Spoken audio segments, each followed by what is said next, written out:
Everyone, this is Rachna. Welcome to R S academy. So आज के session में हम टेक्सटाइल के कुछ टर्म्स को देखेंगे। ठीक है, इन टर्म्स में क्या है, आपने टेक्सटाइल के जो पिछले सेशन देखा है उसमें आपने देखा होगा, हिस्ट्री बताई गई है आपको, टेक्सटाइल की हिस्ट्री कहाँ से शुरू हुई। तो इस वाली वीडियो में क्या देखने वाले हैं हम, टेक्सटाइल से रिलेटेड कुछ टर्म्स को देखने वाले हैं। मतलब जैसे कॉटन होता है, लिनन होता है, वूल होता है, इस तरह के फाइबर से जब हम कपड़ा बनाते हैं तो फाइबर से लेके कपड़े तक हमें कुछ प्रोसेसिंग तक होके गुजरना पड़ता है। ठीक है, जैसे कॉटन का बना रहे हैं या फिर वुल का बना रहे हैं, कोई भी हम कपड़ा बना रहे हैं। ठीक है, तो यहाँ से यहाँ तक जाने के लिए बहुत सारी प्रोसेसिंग होती है, तो वो प्रोसेसिंग यही वाली है आपकी। इन्हीं टर्म्स को आपको देखना होगा। अगर आपने ये टर्म्स अच्छे से देख ली तो इनके बीच में होने वाली प्रोसेसिंग को आप अच्छे से समझ सकते हैं। हम कह सकते हैं एक तरह से ये बेस है टेक्सटाइल का। ठीक है, तो चलिए स्टार्ट करते हैं। पहली टर्म है आपकी पोड्स। पोड्स होते हैं कोए। ठीक है, मतलब पका हुआ कपास का फल। आपके घर के किसी के आसपास अगर कपास का पौधा हो तो आपने देखे भी होंगे, कपास पे एक तरह के फ्लावर निकलते हैं, कलियां सी निकलती हैं। जब वो कलियां फूट जाती हैं तो उसमें से निकलता है कपास, कॉटन। वही छोटे छोटे रेशे होते हैं जिन जो हम कपड़े कॉटन वाले पहनते हैं, तो वो इन्हीं रेशों में से निकल के मतलब रेशे बनते हैं, और इन्हीं रेशों से फिर वो कपड़े बनाए जाते हैं। ठीक है, पोर्ट्स बोलते हैं इनको। आपको मैं इसकी एक इमेज भी दिखा देती हूँ। ठीक है, जस्ट अ मिनट। आप यहाँ पे देखिए, ये रही इमेज इसकी। ठीक है, आप यहाँ पे देख रहे होंगे इस तरह के कॉटन के, ये आपको ये कह सकते हैं कलियां निकलती है। ये कलियां फूट के फिर इस तरह का फ्लावर बन जाते हैं। देखिए कितना सुंदर लग रहा है देखने में भी। इसी कॉटन से आप इमेजिन कर सकते हैं, जरा से कॉटन के फ्लावर से हम ये कॉटन वाले कपड़े बनाए जाते हैं, तो कितनी सारी प्रोसेसिंग से होके गुजरना पड़ता होगा। ठीक है, इस तरह के हैं ये पौधे। होते हैं जिसमें से कॉटन हमें प्राप्त होती है। ठीक है, नेक्स्ट टर्म पे चलते हैं। नेक्स्ट टर्म है आपकी बेलिंग। जस्ट अ मिनट, इसको क्लियर कर देते हैं पहले। नेक्स्ट टर्म है आपकी बेलिंग। बेलिंग में क्या है, जब आप हमने पोर्ट्स से कॉटन को निकाल ली, फिर कॉटन निकालने के बाद उनकी गांठ बनाई जाती है। कपास के रेशों को दबाकर गांठें बनाना। ठीक है, फिर आता है गिनिंग। गिनिंग ओटना मोस्ट इंपॉर्टेंट टर्म है, बहुत बार पूछी जा चुकी है एग्जाम में, गिनिंग। तो इन कपास के जो ये फ्लावर होते हैं, इनमें जो ये कॉटन सटी रहती है ना, इन बीजों से सटी रहती है एकदम। मतलब उस कली के बीच में एक बीज होता है, उसके आसपास ये कॉटन सटी रहती है, तो उनसे उन बीजों से उस कॉटन को अलग करना, इसी प्रोसेसिंग को बोलते हैं गिनिंग या फिर ओटना। बिनोले जो बीज होते हैं उनको बिनोले बोलते हैं। बिनोलों को कपास के रेशों से अलग करना। ठीक है, नेक्स्ट आती है कॉम्बिंग। कॉम्बिंग मतलब कंघी करना। ठीक है, मतलब कपास निकाल ली हमने, कपास या फिर और भी कॉम्बिंग है हमारे बहुत सारे रेशों पे यूज होती है, जैसे लिनन हो गया और वूल हो गया, उस सब पे कॉम्बिंग का यूज होता है। मतलब रेशो को समानांतर करना, जैसे हम अपने हेयर्स को कॉम्ब करते हैं, उसमें भी तो हम यही करते हैं। जो हमारे हेयर्स हैं उनको सब कुछ समानांतर इक्वल करने के लिए, जो उलझे हुए बाल रहते हैं, हेयर्स रहते हैं, उनको सुलझाने के लिए हम कॉम्बिंग करते हैं। सेम ऐसे रेशो में होता है। तो इसी तरह से अपनी रियल लाइफ से अगर आप इन टर्म्स को जोड़ेंगे तो पढ़ना आसान रहेगा, समझना आसान रहेगा। तो रेशो को समानांतर करना, छोटे रेशो को अलग करना, बड़े रेशो को अलग करना। ठीक है, फिर आता है मिक्सिंग। मिक्सिंग मतलब मिश्रण, मतलब कुछ अलग अलग तरह के रेशो को मिलाना। जैसे दो तरह के रेशो को मिलाकर एक कपड़ा बनाना, तो उसमें दो तरह के रेशे मिलते हैं, तो उसको मिक्सिंग कहते हैं। नेक्स्ट हम आते हैं हमारे सिलिवरिंग, मतलब पोनी बनाना। जैसे हमने कंघी करी, हेयर्स में कंघी करी, उसके बाद हम अपनी चोटी या पोनी बनाते हैं, उसी तरह से है ये बिल्कुल। कॉम्बिंग करने के बाद फिर सिलिवरिंग करी जाती है। सिलिवरिंग मतलब सारे रेशों को इस तरह से आपस में लगा के एक पोनी बना दी जाती है इनकी। फिर आता है स्पिनिंग। स्पिनिंग टर्म से हम अच्छे से वाकिफ हैं पहले से ही। स्पिनिंग है रेशों से धागा बनाना। ठीक है, धागे का निर्माण करना कह सकते हैं हम। रेशे हैं हमारे पास, उनको ट्विस्ट करके, ट्विस्टिंग देके धागा बनाया जाता है। फिर है वॉशिंग, धुलाई। धुलाई मोस्ट कॉमन टर्म है। रेशों से धूलकण, मिट्टी, बीज आदि को हटाना। मतलब जो हमने हमारे पास रेशे निकल के आए हैं, उस बीज से हटाने के बाद उनसे धूलकण को हटाना, मिट्टी को हटाना, बीज को हटाना। क्योंकि देखिए खेती हो रही है तो गंदगी होनी जेन्युइन है एकदम, तो उसको सफाई करेंगे, सफाई करने के बाद ही उसको फिर आगे प्रोसेसिंग में लाया जाता है। नेक्स्ट आता है श्रिंकिंग। कपड़े धोते हैं घर में हम लोग नॉर्मली, हमें पता है जब कपड़ों को भिगो दिया जाता है तो उसके बाद जो आप देखिए कोई नया कॉटन का कपड़ा है, अगर उसको भिगो दिया जाता है तो कुछ देर बाद वो श्रिंक हो जाता है। पानी से निकालेंगे, धो देंगे, सुखा देंगे, सुखाने के बाद देखेंगे उसमें सिकुड़न आ गई, कुछ क्रिम्स आ जाते हैं। ठीक है, तो धोने पर वस्त्र के छोटे होने की प्रवृत्ति।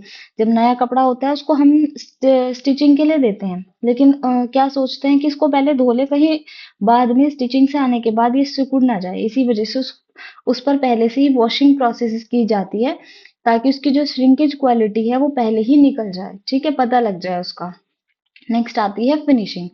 फिनिशिंग बहुत तरह की होती है, एक नहीं, वस्त्र पर अंतिम रूप से की जाने वाली प्रक्रिया, जैसे कि कैलेंडरिंग, मर्सराइजिंग जो कि कॉटन पे होती है, और टेंटरिंग हो गई, ठीक है, टेंटरिंग ग्रे गुड्स पे की जाती है। तो ये वाली हमारी मतलब इसमें बहुत सारी चीजें, बहुत सारी फिनिशिंग आती हैं वस्त्र पर। जब पूरी तरह से वस्त्र तैयार हो जाता है तो उस पे अंतिम रूप से, ताकि वस्त्र हमारा सुंदर लगे, उसमें बहुत सारी क्वालिटीज इनहेंस हो जाए, इस वजह से फिनिशिंग की जाती है, ठीक है। नेक्स्ट आता है हमारा सिलवट प्रतिरोधकता। एक फिनिशिंग है, मतलब वस्त्र में इस तरह की फिनिशिंग की जाती है जिससे वस्त्र की सिलवटें निकल जाए। इलास्टिसिटी प्रत्यास्थता एंड रेजिलियंसी प्रत्यावर्तन, दोनों को अच्छे से समझेंगे, दोनों में बहुत छोटा सा डिफरेंस होता है, इन दोनों टर्म्स में मोस्टली कंफ्यूजन रहता है। इलास्टिसिटी, खींचने के उपरांत अपनी पूर्व अवस्था में लौटने की क्षमता, और ये देखिए रेशो की मूल रूप में वापस लौटने की क्षमता, दोनों सेम लग रहे हैं ना, लेकिन क्या डिफरेंस है। जब भी इलास्टिसिटी की बात हो आपको ध्यान में डालना है एक रबड़, रबड़ का ध्यान आ जाना चाहिए आपको, जैसे आप हेयर बैंड भी यूज करते हैं, आप उसको इस साइड से खींचेंगे, इस साइड से खींचेंगे, दोनों साइड से खींच जाएगा, लेकिन वापस इसी शेप खींचने के बाद यहाँ तक आ जाएगा, लेकिन जैसे आप इसको छोड़ देंगे वापस इसी शेप में आ जाएगा ये, ठीक है। तो ये तो है इलास्टिसिटी। रेजिलेंसी, वर्ड आते सार आपके दिमाग में आना चाहिए वुल, ठीक है, मतलब ऊन, ऊन से बने हुए कपड़े। सपोज आपका कोई कोट है ऊन का, आपने उसको तह करा, तह करके रखा हुआ है, आप उसको हल्का सा प्रेस करेंगे, प्रेसिंग करी, वो नीचे को दब गया, फिर आपने छोड़ दिया, छोड़ने के बाद वापस वो उसी वाली स्टेट में आ जाएगा जहां पे वो था, ठीक है। तो आप ये देख सकते हैं रेजिलेंसी में भी यही वाली चीज है, रेशो की मूल रूप में वापस आने, वापस लौटने की क्षमता। आपने प्रेस करा था वो वापस आ गया। और ये इसमें रबड़ में क्या था, रबड़ इलास्टिसिटी में क्या था, इसमें होती है इलास्टिसिटी, मतलब आपने इसको खींचा और खींचने के बाद ही वापस आ गई, ठीक है। बस यही डिफरेंस है, इलास्टिसिटी से आपके दिमाग में आ जानी चाहिए इरेजर का एग्जाम्पल, रबड़ का एग्जाम्पल, और रेजिलेंसी से आना चाहिए वुल। इसमें बहुत सारे कपड़े होते हैं, ठीक है, वुल का तो एक बस मैंने एग्जाम्पल दिया आपको। नेक्स्ट हम आती है आपकी रेटिंग या फिर सोफनिंग, सड़ाना, सड़ाना या फिर इसको गलाना भी बोल सकते हैं। तने से रेशो को अलग करने के लिए नमी, पानी या ओस में रखना। देखिए कुछ रेशे ऐसे होते हैं जो हमें तने से प्राप्त होते हैं, जैसे कि लिनन हो गया, ये और जूट हो गया, ठीक है, तने से प्राप्त होंगे, तना बहुत कठोर होता है, ठीक है। तो इससे रेशे को प्राप्त करने के लिए इसको पहले गलाना पड़ता है, सॉफ्ट करना पड़ता है, तो सॉफ्ट करने के लिए इसको नमी में, पानी में या ओस में कुछ महीनों या सालों के लिए रखना पड़ता है, ताकि ये बिल्कुल अपनी कठोरता को छोड़ के हमें रेशे दे दे। तो रेशे निकालने के लिए इसको सॉफ्टनिंग की जरूरत होती है, इसी प्रोसेसिंग को बोला जाता है रेटिंग। रेटिंग मेनली किस पे यूज होती है, लिनन के लिए यूज की जाती है, लिनन और जूट के लिए। वैसे मेन तो इसका यूज लिनन के लिए ही है, अगर रेटिंग की बात हो और ऑप्शन में लिनन हो तो आप वहीं पे क्लिक करेंगे, ठीक है। Rating is most important term. Next आती है शेयरिंग, शेयरिंग या कतराई, मतलब भेड़ के शरीर से ऊन को उतारना या ऊन को प्राप्त करना। हाँ, ये शायद बहुत ही कम लोगों ने देखी होगी कि भेड़ के शरीर से ऊन को कैसे उतारा जाता है। एक छोटा सा इसका इमेज देख लेते हैं, ठीक है, जस्ट अ मिनट। ये देखिए शेयरिंग ऑफ वुड, यहाँ आप देख सकते हैं किस तरह से भेड़ के शरीर से बालों को उतारा जा रहा है। पहले तो ये वाला यूज होता था, मतलब इसके बालों को उतारने के लिए सीजर्स का यूज करते थे, एक कैंची, एक तरह की कैंची होती थी। लेकिन इससे क्या होता था, भेड़ों को बहुत ज्यादा खतरा रहता था, मतलब इनकी स्किन पे कट हो जाता था, कट लग गया, ब्लीडिंग हो गई, क्योंकि ये ह्यूमन बीइंग्स चला रहे हैं, गलती होना जेन्युइन है। लेकिन उसी के बाद इसी चीज को इम्प्रूव करने के लिए इस मशीन का आविष्कार किया गया। आप इधर देख सकते हैं ये वाली मशीन, इस मशीन का आविष्कार किया गया जिसकी वजह से अब सेफली इनके शरीर से ऊन को उतारा जा सकता है, मतलब इससे इन भेड़ों को कोई भी हार्म नहीं पहुंचता, ठीक है। तो ये आप देख सकते हैं कुछ इमेजेस शेयरिंग की, किस तरह से भेड़ों के शरीर से बालों को उतारा जा रहा है, ठीक है। चलिए नेक्स्ट टर्म पे आ जाते हैं, अब हम शेयरिंग देख लिया। शेयरिंग के बाद आती है हमारी स्काउरिंग। आपने देखा जब भेड़ों के शरीर से वो ऊन उतर रही थी वो कितनी गंदी थी, ठीक है। तो ऊनी रेशों की सफाई करना, वो गंदी थी तो उसमें से गंदगी को भी निकालना जरूरी है, तो स्काउरिंग मोटे तौर पर उसकी सफाई होती है, एक तरह से उसकी धुलाई करना, उसको वॉश करना। फिर आता है फ्रिक्शन, घर्षण। रेशा या वस्त्र की रगड़ एवं घिसावट। जब हम रेशे से धागे को बना रहे हैं तो उसमें एक ट्विस्टिंग की जाती है इस तरह से, जैसे रेशा तो ट्विस्ट की जाता है तो उस पे एक घर्षण घर्षण पड़ता है जिससे रेशा आपस में चिपक जाते हैं, ठीक है, इसी से धागा बनता है। इसको बोलते हैं फ्रिक्शन या घर्षण, ठीक है। सिलीवरिंग प्रोसेस हमने अभी देख ली। सिलीवर मतलब धागों को महीन करना, बारीक करना। देखिए ये किससे रिलेट करता है, जो हमारे सिंथेटिक रेशे होते हैं, सिंथेटिक मतलब कृत्रिम रेशे जो मानव ने बनाए हैं, इनको ना स्पिनरेट से निकाला जाता है। कि स्पिनरेट कुछ ऐसे कीप जैसा होता है, इसमें ऊपर से घोल घोल डाला जाता है, ठीक है। इसमें यहाँ पे छोटे छोटे से छेंक होते हैं, प्लेट्स होती है, इन प्लेट में छोटे छोटे छेद होते हैं। तो इसमें जब हम ऊपर से घोल को डालते हैं, लिक्विड को डालते हैं, तो यहाँ से रेशे निकलने शुरू हो जाते हैं। तो इन रेशों को हम खींच के अपनी इच्छा के अकॉर्डिंग, अपने विश के अकॉर्डिंग बड़ा छोटा पतला या मोटा कर सकते हैं, ठीक है। तो ये टर्म इसी से रिलेट करती है, धागों को महीन एवं बारीक करने की प्रक्रिया। इसको भी सिलीवरिंग ही बोलते हैं। ये सिंथेटिक रेशों के लिए है, ठीक है। अगर इनको हम महीन और मोटा कर रहे हैं तो वो हम अपनी डिजायर के अकॉर्डिंग कर सकते हैं इस स्पिनिरेट के थ्रू। नेक्स्ट आता है फेल्ट। फेल्ट क्या है? मतलब ये क्या प्रोसेस है, ये हमने पहले भी डिस्कस की है। जो रेशे होते हैं ना, रेशों से डायरेक्ट क्या बनाना, कपड़ा बना देना। मतलब यहाँ पे धागा नहीं बना है, बीच में धागे की प्रोसेसिंग कट गई, रेशे से डायरेक्ट कपड़ा बनाना। कैसे बनता है? ताप और दाब के द्वारा, नमी और ताप के द्वारा। जब उसमें नमी दी जाती है, ताप दिया जाता है और दबाव दिया जाता है, तो रेशे आपस में चिपक जाते हैं, सट जाते हैं, तो उलझ जाते हैं, जिसकी वजह से कपड़ा बनकर तैयार हो जाता है। लेकिन ये कपड़ा अच्छी क्वालिटी का नहीं होता है, ठीक है। इसकी भी एक इमेज देख लेते हैं। ये देखिए फेल्ट। आपने देखे भी होंगे कुछ कंबल इस तरह के यूज किए जाते हैं जो कि बैड क्वालिटी के होते हैं। इनमें मतलब अगर इनको यूज किया जाए तो थोड़ा सा इनमें ऐसे फ्रिक्शनल फोर्स वाला वो देखा जाता है, मतलब एक तरह से चुभने वाला कपड़ा होता है ये। इससे कंबल अच्छी क्वालिटी के नहीं बनते हैं। लेकिन इससे घर घर की डेकोरेटिव चीजें, देखिए आप शूज देख सकते हैं, फेल्टिंग मेथड से बने हुए हैं, बहुत ही सुंदर, ठीक है। कुछ भी डेकोरेटिव चीज हम इस वाले मेथड से बना सकते हैं। ये देखिए जैसे ये बनाया हुआ है, और ये कुशन कवर हो गए इस तरह के, ठीक है। ये डेकोरेटिव आइटम हो गए, फेल्टिंग मेथड से कपड़ों को छोड़कर और बहुत सारी चीजें जो कि यूजफुल होती हैं बनाई जा सकती हैं, ठीक है ना। फेल्टिंग मेथड होता है बिना धागे के बनने वाला कपड़ा, ठीक है। रेशो से डायरेक्ट कपड़ा बन जाता है। नेक्स्ट प्रोसेसिंग आती है डीगमिंग, गोंद हटाना। रेशम के रेशों से गोंद को हटाना, ठीक है। कौन सी गोंद होती है? सेरेसिन गोंद होती है। जब रेशम रेशम का रेशा तैयार हो जाता है तो उसमें एक तरह की गोंद होती है जिससे रेशम का कपड़ा काफी भारी भी होता है। तो सेरेसिन गोंद को हटाने के लिए उसको गर्म पानी में डाला जाता है जिससे वो गोंद हट जाती है। इसको बोलते हैं डीगमिंग। गम माने गोंद, और गोंद गोंद के साथ में डी लग जाए तो हटाना, तो डीगमिंग, ओके।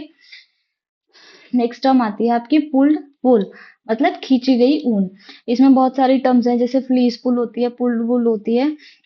तो पुल्ड वूल क्या है? जो भेड़ मर जाती है, मृत भेड़ के शरीर से ऊन प्राप्त करना। जैसे कोई भेड़ एक्सीडेंटली मर गई या फिर कुछ तबीयत खराब होने की वजह से, किसी भी कंडीशन की वजह से वो मर गई है, तो उसकी क्या कहते हैं, ऊन तो उसकी यूज की जाएगी। तो ये वाली वूल वही होती है, मतलब मृत भेड़ के शरीर से उस ऊन को खींच लिया जाता है, इसको पुल्ड वूल कहते हैं, ठीक है। नेक्स्ट आती है रीलिंग। जब रेशम बन जाता है, रेशम को बनने के बाद उसकी रीलिंग की जाती है, मतलब रेशम का धागा जैसे ही बनता रहता है साथ साथ उसको बोबिन पे लपेटा जाता है, ठीक है। ये वास्ट बड़े लेवल पे किया जाता है, बोबिन भी काफी बड़ी होती है, ऐसे नहीं जो वो मशीन में लगने वाली होती है वो छोटी सी नहीं, काफी बड़े लेवल पे यूज की जाती है, ठीक है। साथ साथ रेशम का जैसे धागा बनता है तो साथ साथ उसकी रीलिंग होती रहती है। सेरीकल्चर, ये पहले आनी चाहिए थी टर्म। सेरीकल्चर रेशम के कीड़ों को पालने की क्रिया, प्रक्रिया या क्रिया कह सकते हैं। मतलब जो रेशम के कीड़े होते हैं उन्हीं से हमें रेशम का धागा प्राप्त होता है, तो कीड़ों से रेशम के धागे को प्राप्त करने की पूरी प्रोसेस हमारी सेरिकल्चर के अंदर आती है। इसको सेरिकल्चर, रेशम के कीट का पालन भी बोलते हैं, ठीक है। थर्मोप्लास्टिक फाइबर, मतलब ताप संवेदनशील रेशा, जो ताप मिलने पर नष्ट हो जाते हैं उसको ही थर्मोप्लास्टिक फाइबर बोलते हैं। ताप से प्रभावित होने वाला रेशा, सारे के सारे सिंथेटिक फाइबर। कौन से? Synthetic fibre.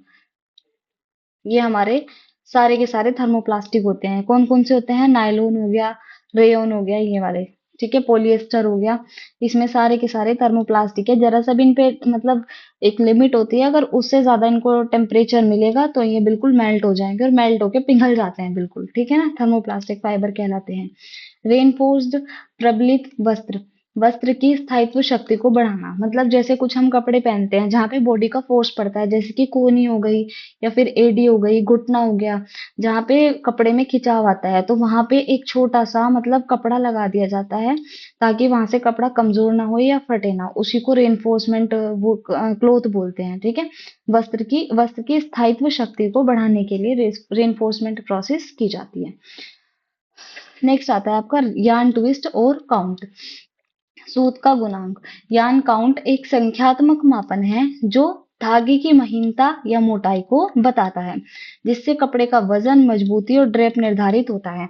मतलब जैसे आपके पास ये इतना बड़ा एक कपड़ा है, ठीक है, इसमें से हमने लगभग 1 सेंटीमीटर या 1 इंच पार्ट को अलग कर लिया, इसमें हम पूरे के पूरे जो ये आपके धागे लगे हुए हैं इनको गिनेंगे, ठीक है, कि इसमें वार्प वाले मतलब ताने वाले धागे कितने हैं, बाने वाले कितने हैं।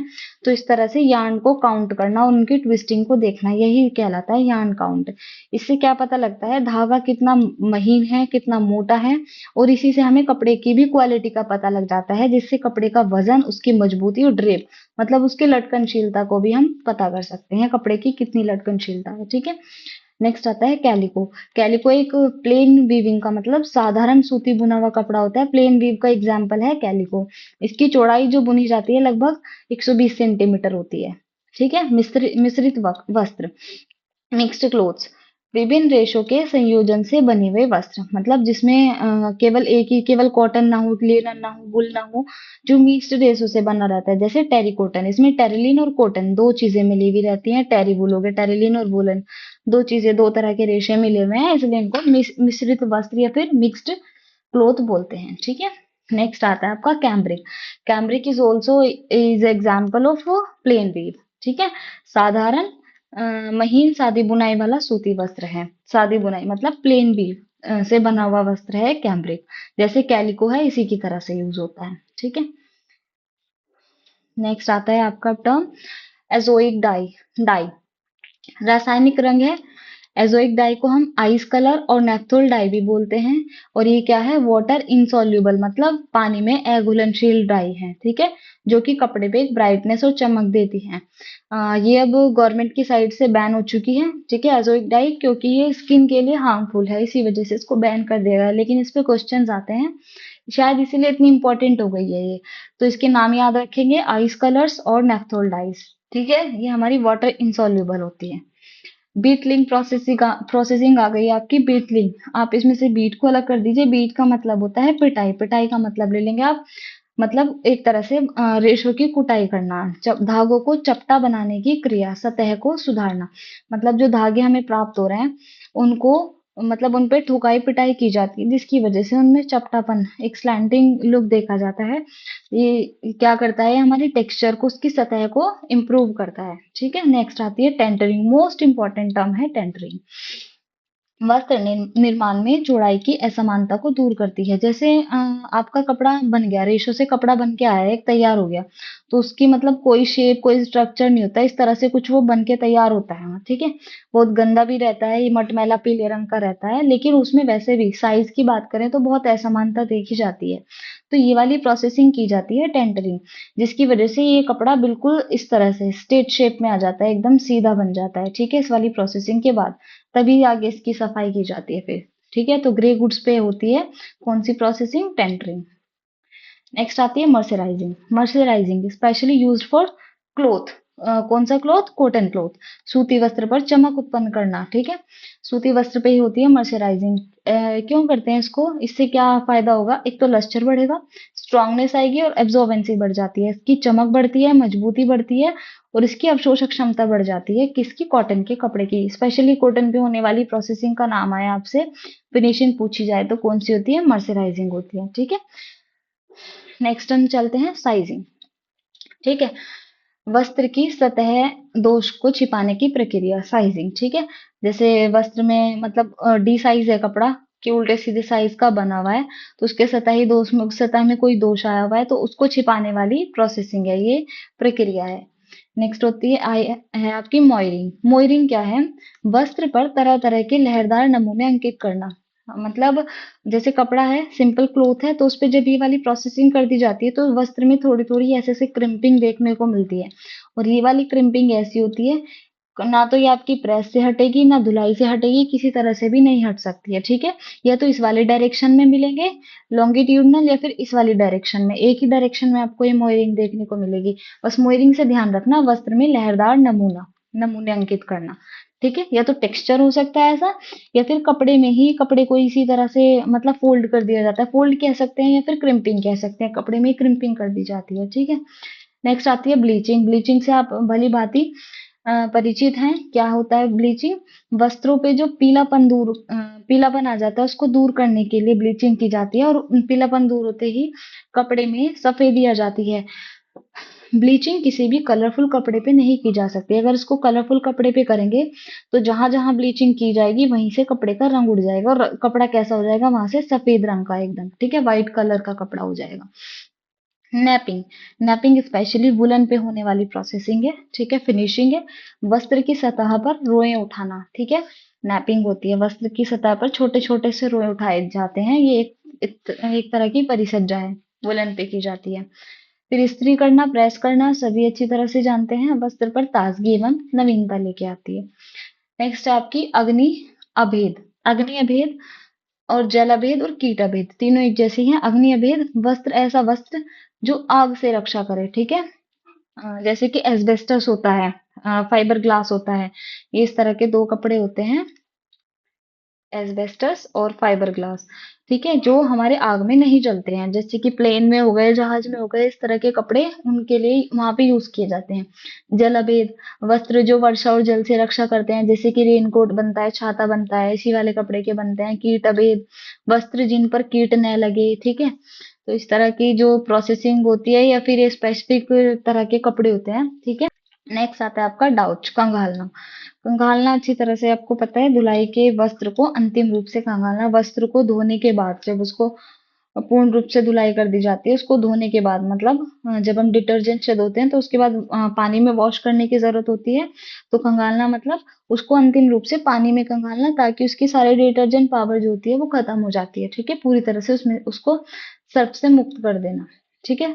मेन है इसकी डाउच, इसका ध्यान रखना, ये वाली टर्म आके ऐसा लगता है पता नहीं कहाँ से कौन सी टर्म आ गई। डाउच मोस्ट कॉमन टर्म है।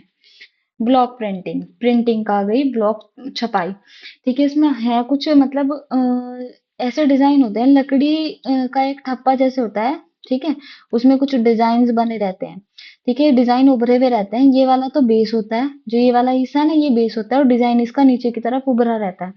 तो लकड़ी के ठप्पे बनाकर वस्त्र पर छपाई करना। इस ठप्पे को पहले कलर में डिप किया जाता है, फिर उसके कलर में मतलब कलर पे हल्का सा रखा जाता है, ऐसा नहीं डिप नहीं करना है, बस उस कलर के ऊपर रखना है, और फिर उसके बाद इसको कपड़े पे रख दिया जाता है। तो जो जो भी इस ठप्पे पे डिजाइन बना हुआ होगा वो एज इट इज कपड़े के ऊपर छप जाता है डिजाइन, ठीक है। इसको ब्लॉक प्रिंटिंग कहते हैं। ब्लॉक किस चीज का? लकड़ी का ब्लॉक होता है, ठीक है, और इसी लकड़ी के ब्लॉक से छपाई की जाती है, इसलिए ब्लॉक प्रिंटिंग कहलाता है। नेक्स्ट आता है डिस्चार्ज प्रिंटिंग। ये एक इंटरेस्टिंग प्रिंटिंग होती है, वो रंगी हुई जगह का रंग उड़ा देना, ठीक है, ब्लीच कर इसको हटा दीजिए, ये एरर है इसमें टाइपिंग में। रंगी हुई जगह का रंग उड़ा देना, इसको समझिए कैसे है। सपोज आपके पास एक कपड़ा है, इस ये आपका येलो कलर का है पूरा कपड़ा, ठीक है, येलो कलर से पूरा फिल है। हम ले लेते हैं अभी, हम्म, पूरे में येलो कलर है आपके इस वाले कपड़े में, और आपको इस पे करना है डिस्चार्ज प्रिंटिंग। तो आप इसमें जिस भी कलर, सपोज आपने इस कपड़े को आपने मशीन में लगा दिया डिस्चार्ज प्रिंटिंग के लिए, तो उस मशीन में ना कुछ डिजाइन बने होंगे, और उन डिजाइन पे केमिकल लगा दिया जाता है। जैसे सपोज वो डिजाइन इसका, जस्ट अ मिनट, ये वाला कलर, वो डिजाइन इसका यहाँ से होके गुजरा, किसी भी पार्ट से इसके होके गुजरता है, वो डिजाइन यहाँ से होके गुजरा, यहाँ से होके गुजरा, यहाँ से होके गुजरा, तो इन गोलों के अंदर का बिल्कुल कलर यहाँ से उड़ जाएगा, ठीक है, यहाँ से बिल्कुल कपड़ा वाइट हो जाएगा। तो ये पूरा पेज तो आपका येलो रहेगा, लेकिन जहां जहां से वो आपका डिजाइन होके गुजरेगा वहां वहां का कलर उड़ जाएगा, तो कलर डिस्चार्ज हो जाता है, इसी वजह से इसको डिस्चार्ज प्रिंटिंग बोलते हैं। ठीक है, इस कपड़े को उस रोलर के बीच से गुजारा जाता है, उस पे कुछ डिजाइन बने रहते हैं और उसी पे लगा रहता है वो आपका प्रिंट करने वाला जो भी केमिकल हो, जो भी लगा दिया जाता है, उसी की वजह से यहाँ का कलर जो है उड़ जाता है पूरा। ठीक है, इसलिए इसको डिस्चार्ज प्रिंटिंग बोलते हैं। नेक्स्ट आता है आपका वेट कलर। वेट कलर अस्थाई रंग, जल्दी कपड़े से छूट जाता है जो। ठीक है, नेक्स्ट आता है ब्लॉक प्रिंटिंग। ये हमारा हो गया ब्लॉक प्रिंटिंग। अवरोधी छपाई, रंग को किसी माध्यम द्वारा अवरुद्ध करके छपाई करना। Batik printing. बाटिक प्रिंटिंग, इसमें क्या है, रंग को मोम द्वारा अवरुद्ध कर रंगाई करना। मतलब जैसे स्टेंसिल प्रिंटिंग होती है, इसी तरह से हमारी बाटिक प्रिंटिंग होती है। ठीक है, अवरुद्ध छपाई बोलते हैं इसको एक तरह से। तो कुछ पोर्शन में, मतलब जहां जहां हमें प्रिंट नहीं चाहिए, जैसे इस कपड़े में हमें इस वाली जगह पे प्रिंट नहीं चाहिए, अंदर वाली जगह पे, तो यहाँ पर लगा देंगे मोम। मोम के ऊपर तो कलर प्रिंट नहीं आएगा ना, और बाकी जगह पे मोम नहीं लगाएंगे, बाकी जगह पे कलर आ जाता है। ठीक है ना, इस वाली जगह पे मोम लगा देंगे तो मोम पे कोई भी कलर नहीं आएगा, बाकी जगह ब्लैंक छोड़ देते हैं, तो जब यहाँ पे प्रिंटिंग की जाएगी तो बाकी जगह पे प्रिंट हो जाएगा, इस वाली जगह पे प्रिंट नहीं होता। तो इसको अवरुद्ध प्रिंटिंग या अवरुद्ध छपाई भी बोलते हैं। बाटिक प्रिंटिंग और स्टेंसिल प्रिंटिंग दोनों अवरुद्ध छपाई के ही आपके एग्जाम्पल हैं। नेक्स्ट आता है आपका कठोर या फिर शोधक पदार्थ। ठीक है, जैसे कि आपके डिटर्जेंट पाउडर हो गए, सर्फ वगैरह, टाइड, इस तरह की चीजें मैल को हटाने के लिए प्रयुक्त होने वाले पदार्थ। ठीक है, कठोर या फिर शोधक पदार्थ होते हैं, इनसे मैल कपड़े के अंदर से कट जाता है बिल्कुल। नेक्स्ट आता है आपका स्टिफिंग, कड़कपन देना। आप मतलब नॉर्मल हमारी डेली यूज में होता है, जो हम कपड़े पहनते हैं उनमें हमें किसकी जरूरत होती है, स्टार्च लगाने की जरूरत होती है, जिसको हम कलफ भी बोलते हैं अपनी नॉर्मल लैंग्वेज में। वस्त्र पर स्टार्च या गोंद का लेप देना, जैसे मांड हो गया या फिर इस तरह का ही कोई स्टार्च युक्त पदार्थ डाल के पानी में, तो कपड़े को बिल्कुल स्टिफ कर दिया जाता है, कड़कपन दिया जाता है। ठीक है, क्लफ क्लफ बोलते हैं इसको नॉर्मल लैंग्वेज में। ये गोंद से भी होता है, स्टार्च से भी होता है। ठीक है, नेक्स्ट आता है अग्निशामक सूट, जैसे जो हमने पहले भी पढ़ा है। वस्त्र ऐसे जो आग में नहीं जलते हैं, जैसे एस्बेस्टस पढ़ा था, फाइबर ग्लास के कपड़े पड़े थे, सारे के सारे ये अग्निरोधक कपड़े हैं। शुष्क धुलाई, ड्राई क्लीन, जो कि हैंड वॉश कपड़े नहीं होते उन पे सब पे ड्राई क्लीन की जाती है। क्या फर्क होता है ड्राई क्लीन मतलब नॉर्मल घर की धुलाई में और ड्राई क्लीन में, क्या डिफरेंस है? मतलब वस्त्रों की बिना पानी के धुलाई होती है, कैसे? केमिकल से। ये कपड़ों के लिए ज्यादा अच्छी नहीं होती है, क्योंकि केमिकल का यूज किया जाता है। तो ड्राई क्लीन कम से कम ही कपड़ों पे कराएं, कोशिश करें जितने कम चांसेस हो उतने कम ही कराएं, क्योंकि कपड़े को खराब कर देती है ज्यादा ड्राई क्लीन, क्योंकि इसमें केमिकल्स का यूज किया जाता है, पानी का यूज नहीं किया जाता। ठीक है, अब ये दो मोस्ट इंपॉर्टेंट टर्म है टेक्सटाइल में आपकी, वार्प और वेफ्ट, ताना और बाना। दोनों बुनाई में प्रयुक्त होने वाली टर्म्स है, वीविंग में यूज होती है। ठीक है, मतलब जब हम रेशे से सॉरी जब हम धागे से कपड़ा बना रहे हैं, ठीक है, यान से क्लॉथ बना रहे हैं, तो उसमें ये यूज होती है। ताना क्या होता है हमारा, मतलब जब हम कपड़े की बुनाई कर रहे हैं तो कुछ कपड़ा ऐसे लगता है बुनाई में, कुछ कपड़ा ऐसे, मतलब कुछ धागे ऐसे लगते हैं, तभी तो जाके ये एक फाइन टेक्सचर बनता है, कपड़े आपस में सटते हैं और हमारा धागे आपस में सटते हैं और कपड़ा बनता चला जाता है ना। तो जो हमारा ये वाला फॉर्म लगा है ना धागे का, लंबा लॉन्गिट्यूडनल, इसको बोलते हैं हम ताना। ताना मतलब वार्प बोलते हैं, लॉन्गिट्यूडनल। ये बहुत मजबूत होना चाहिए और मजबूत होता है, इसी यही हमारा बेस होता है, कपड़े की बुनाई का बेस ताना ही होता है। उसके ऊपर आती है फिर बाने की बुनाई। बाना हमारा क्रॉस सेक्शनल होता है, जो ये वाला देखा ना आपने, ये वाला, ये होता है हमारा क्रॉस सेक्शनल, इसको बोलते हैं हम बाना वेक्ट। ठीक है, इस तरह से होता है ये वाला। ताना लॉन्गिट्यूडनल और बाना हमारा क्रॉस सेक्शनल होता है, ऐसे। ये नहीं है, ये नहीं है इसके अंदर, ये लंबे वाला नहीं है, ये इस तरह की बुनाई को हम वेक्ट बोलते हैं। ठीक है, मोस्ट इंपॉर्टेंट टर्म है, ध्यान रखना। वीविंग में यार्न से कपड़े की तरफ जब हम जाते हैं तो इसमें ताना और बाना मोस्ट इंपॉर्टेंट होता है। नेक्स्ट आता है विमंजन, मतलब वस्त्र को धोने से पहले पानी में भिगोना।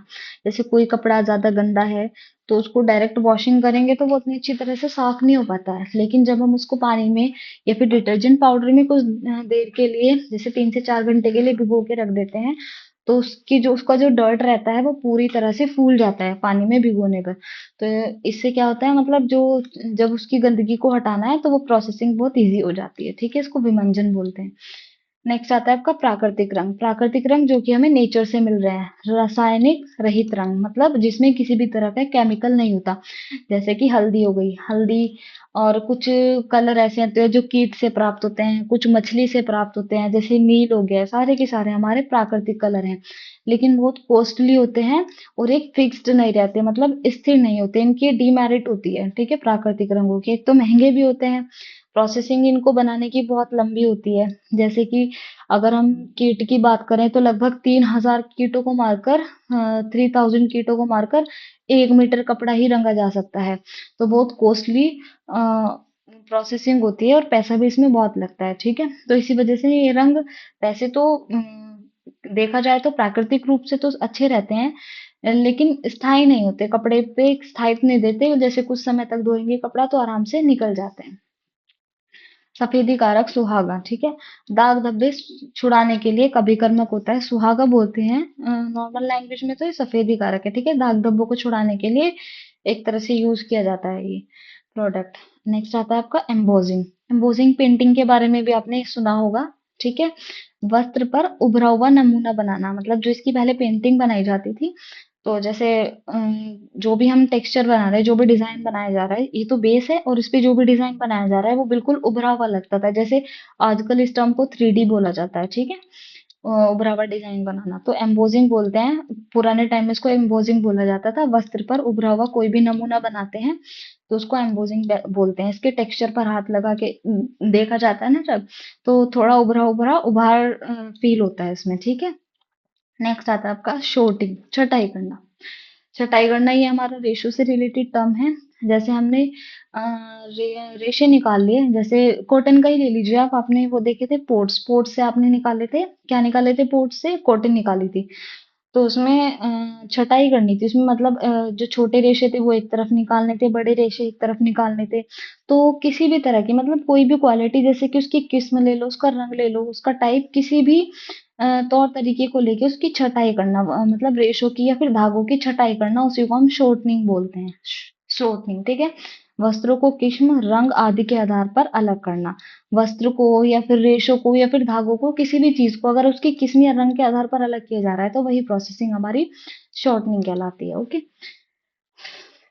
नेक्स्ट टर्म आती है क्रैप। क्रैप क्या है? बुने हुए कपड़े के एक ही सतह पर सिलवटें डालना, ठीक है? मतलब दो साइड होती है कपड़े की, उल्टा और सीधा, उस इसकी केवल एक ही साइड पर हमें सिलवटें, क्रिम्प दिखाई देंगे, दूसरी साइड पर नहीं दिखाई देंगे, ठीक है? इसको बोलते हैं क्रैप। ये हमारी एक तरह की फिनिशिंग है। अपहोल्स्ट्री, नेक्स्ट आता है अपहोल्स्ट्री।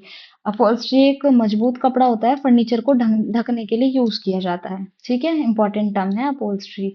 नेक्स्ट आता है बांधनी। बांधनी आपने सुना होगा, राजस्थान की मेन शैली है।